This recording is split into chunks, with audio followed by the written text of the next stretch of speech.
Hello everyone, চলে এলাম একটা ট্রাভেল ব্লগ নিয়ে। আমরা যাচ্ছিলাম কলকাতা থেকে সিঙ্গাপুর। এটা আমার সেকেন্ড ইন্টারন্যাশনাল ট্রিপ, আমার আর আমার হাজব্যান্ডের আর আমার মা বাবার ফার্স্ট ইন্টারন্যাশনাল ট্রিপ। অনেক দিন ধরেই প্ল্যান ছিল এই ট্রিপটার, তো ফাইনালি সেই দিনটা এসেছিল।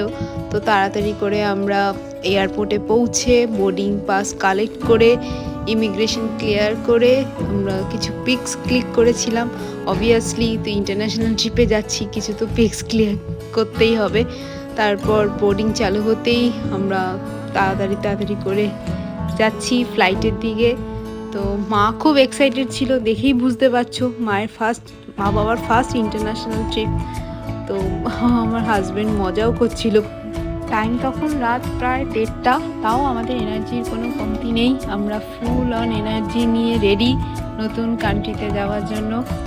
আর কলকাতা থেকে মালয়েশিয়া প্রায় 4.5 আওয়ার্স লাগে। তো সেই টাইমে আমি উইন্ডো সিট পেয়েছিলাম, তাই উপর থেকে যতটা পসিবল কিছু ভিডিও নিয়েছি।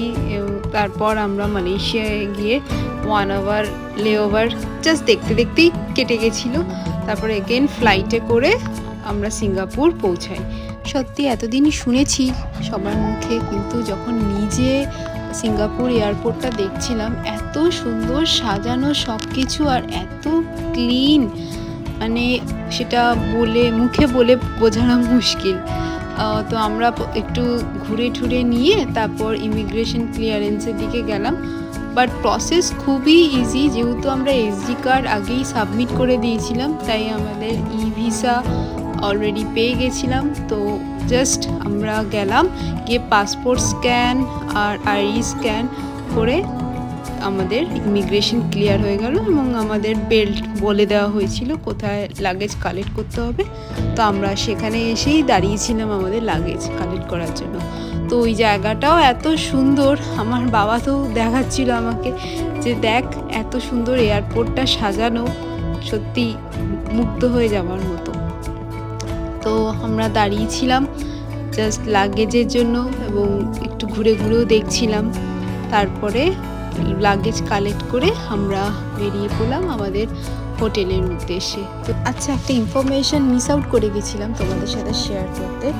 তো যখন ইমিগ্রেশন ক্লিয়ারেন্স প্রসেসটা হচ্ছে, এটা কিন্তু টোটালি অটোমেটেড, কোনো ম্যানুয়াল প্রসেস না।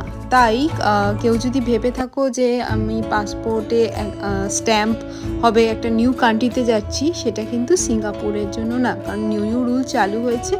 সেখানে just passport scan and biometric scan হওয়ার পর সিকিউরিটি চেকিং করে তুমি বেরিয়ে আসতে পারো। আর কোনো পুরোটাই হ্যাসেল ফ্রি। আমাদের ফুল প্রসেসটা খুবই স্মুথ ছিল। সব প্রসিডিওর কমপ্লিট করে আমরা তাড়াতাড়ি এয়ারপোর্ট থেকে চেক আউট করে বেরিয়ে পড়েছিলাম হোটেলের দিকে, কারণ অলরেডি তখন লাঞ্চ টাইম হয়ে গেছিলো। হোটেলে পৌঁছে লাঞ্চ কমপ্লিট করে আমাদের অনেক প্ল্যান ছিল রাতের বেলা, তো সেগুলো করার জন্য আর লেট করা হয়নি। এবং বাকি পার্টটা আমি নেক্সট ব্লগে শেয়ার করব। ততক্ষণ টাটা, বাই বাই।